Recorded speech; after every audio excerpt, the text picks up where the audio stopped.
Percobaan kali ini saya sudah menyiapkan ada 4 buah gelas yang berisi macam-macam larutan. Yang pertama ada larutan yang berisi air putih, larutan gula, larutan garam, dan juga minyak goreng. Dan masing-masing larutan nanti saya akan campurkan dengan sel darah manusia. Ini adalah darah manusia yang sudah ambil menggunakan jarum suntik. Nah, lalu saya akan teteskan pertama kali pada larutan yang pertama, yaitu air putih. Kalau kita perhatikan di sini darah dengan air putih langsung akan larut. Bahkan ini saya siapkan ada batang pengaduk, saya akan aduk sampai dengan merata, dan di bagian batang pengaduknya pun juga tampak bersih, tidak ada darah yang menempel. Ini artinya darah dengan air dia akan terlarut sempurna. Lalu bagaimana dengan larutan gula? Saya akan teteskan darah pada larutan gula. Kalau kita bandingkan dengan air putih tadi, pada larutan gula ini sel darahnya tidak akan larut ke bawah, justru dia akan mengendap di bagian atas. Dan akan saya gunakan batang pengaduk. Nah, Anda bisa lihat ini beda sekali. Sel darahnya justru menempel pada batang pengaduk. Ini kenapa?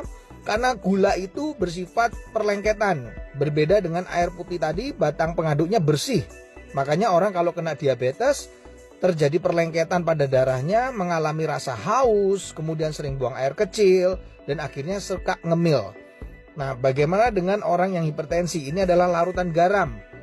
Ini darahnya saya akan teteskan pada larutan garam.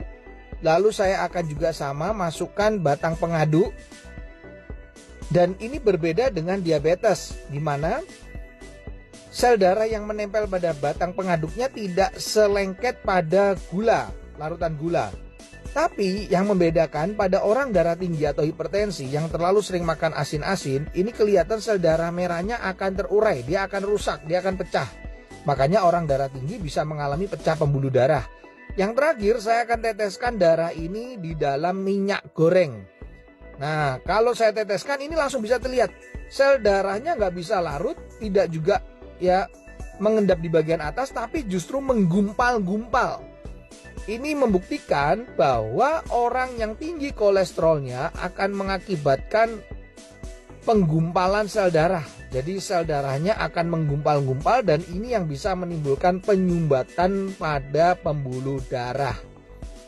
Ini adalah percobaan sederhana yang saya lakukan dengan menggunakan 4 macam larutan yang berbeda. Semoga percobaan ini bisa menjadi inspirasi untuk kita agar tetap sehat.